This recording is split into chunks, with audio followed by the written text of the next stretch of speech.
Hello viewers, daily ফ্লেভারসে আপনাদের স্বাগতম। আমরা সবাই কই মাছের অনেক ধরনের রেসিপি করে থাকি, তাই না? কিন্তু আজকের রান্নাটা করব একটু ভিন্ন স্টাইলে এবং রান্নার স্বাদটাও হবে অসাধারণ। চলুন শুরু করি।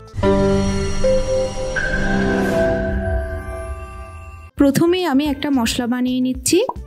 দিচ্ছি 1 চা চামচ আস্ত জিরা, 1 চা চামচ মৌরি, দিচ্ছি 4টা শুকনো মরিচ এবং 2টা এলাচ। এই এলাচ এবং মৌরির কারণে রান্নাটা হবে খুব সুস্বাদু এবং ঘ্রাণটাও হবে অসাধারণ। এরপর আমি দিয়ে দিচ্ছি কিছুটা গরম পানি। এই মশলার মিশ্রণকে ভিজিয়ে রাখবো 10 থেকে 15 মিনিট। এরপর আমি ব্লেন্ডারে ব্লেন্ড করে নিব। এবার কই মাছগুলোকে আমি ম্যারিনেট করে নিব। প্রথমেই দিয়ে দিচ্ছি 1/2 চা চামচ হলুদের গুঁড়া এবং পরিমাণ মতো লবণ। এখানে আমি হলুদের পরিমাণটা একটু কম দিচ্ছি, যেহেতু আমি রান্নায় হলুদের গুঁড়া আবার ব্যবহার করব। এবার এগুলোকে ভালোভাবে মেখে নিব। এভাবে মাখিয়ে ম্যারিনেট করে রেখে দিব 5 মিনিট। এবার চুলায় প্যান বসিয়ে আমি পরিমাণ মতো সরিষার তেল দিয়ে দিচ্ছি।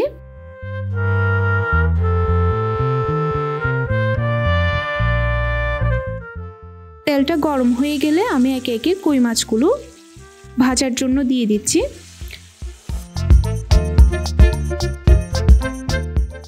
কই মাছের এক একটা পাশ আমি 2 থেকে 3 মিনিট করে ভেজে নিব। গোল্ডেন ব্রাউন করে ভাজা হয়ে গেলে মাছগুলোকে আমি প্লেটে উঠিয়ে নিচ্ছি। এবার অন্য একটা প্যানে আমি মাছ ভাজির বেঁচে যাওয়া তেলগুলো দিয়ে দিচ্ছি আরও কিছুটা সরিষার তেল। এই তেল কয়ে তেলের পরিমাণটা একটু বেশিই লাগে। রান্নার শেষ পর্যন্ত চুলার আঁচ থাকবে মিডিয়াম টু লো ফ্লেমে। তেল গরম হওয়ার পর এবার দিয়ে দেব 1/2 কাপ পেঁয়াজ বাটা। পেঁয়াজ বাটা কিছুক্ষণ ভাজার পর দিচ্ছি কয়েক টুকরা কাঁচামরিচের ফালি। এগুলোকেও আমি ভালোভাবে ভাজি করার পর দিচ্ছি 1 চা চামচ রসুন বাটা এবং 1 চা চামচ আদা বাটা। আদা এবং রসুনের কাঁচা গন্ধটা চলে যাওয়ার জন্য আরও কিছুক্ষণ ভেজে নেব। ভালোভাবে ভাজার পর আমি সব মশলা একে একে অ্যাড করব। প্রথমেই দিলাম 1 চা চামচ হলুদের গুঁড়া, 1 চা চামচ ধনিয়ার গুঁড়া, কালারের জন্য দিয়ে দিলাম অল্প পরিমাণ মরিচের গুঁড়া। আমি আগে থেকে যে মশলাটা ব্লেন্ড করে নিয়েছিলাম সেটাও দিয়ে দিচ্ছি এবং সবশেষে দিয়ে দিলাম পরিমাণ মতো লবণ। এবার অল্প পরিমাণ পানি দিয়ে মশলাটাকে ভালোভাবে কষিয়ে নেব। মনে রাখবেন, মশলাটা যত ভালো কষানো হবে রান্নার স্বাদটাও ততই ভালো আসবে। যখনই দেখবেন তেলটা উপরে ভেসে উঠেছে, বুঝবেন মশলাটা কষানো হয়ে গেছে। এবার এই মশলার মধ্যে একটা টমেটো কেটে নিয়ে আমি দিয়ে দিলাম। টমেটোগুলোকেও আমি মশলার সাথে ভালোভাবে কষিয়ে নেব।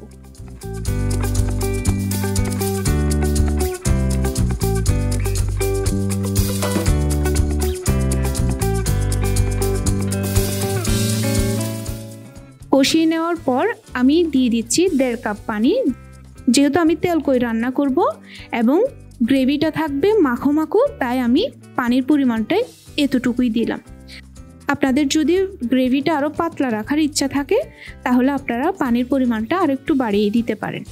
এরপর ভাজা মাছগুলো এক এক করে দিয়ে দিচ্ছি।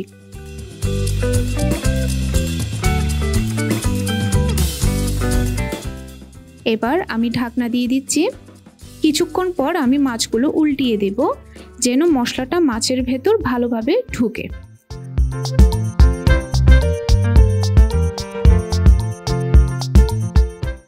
পনেরো থেকে 20 মিনিট পর দেখব আমার রান্নাটা একেবারে হয়ে গেছে।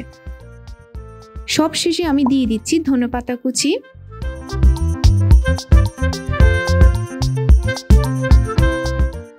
ভিউয়ার্স, দেখলেন তো কত সহজে আমি বানিয়ে নিলাম দারুণ মজাদার এই তেল কই রেসিপি।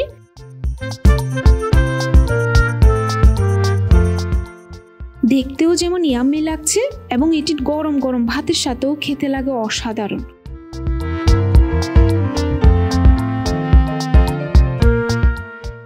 আপনারাও বাসায় অবশ্যই রেসিপিটা একবার হলেও ট্রাই করে দেখবেন।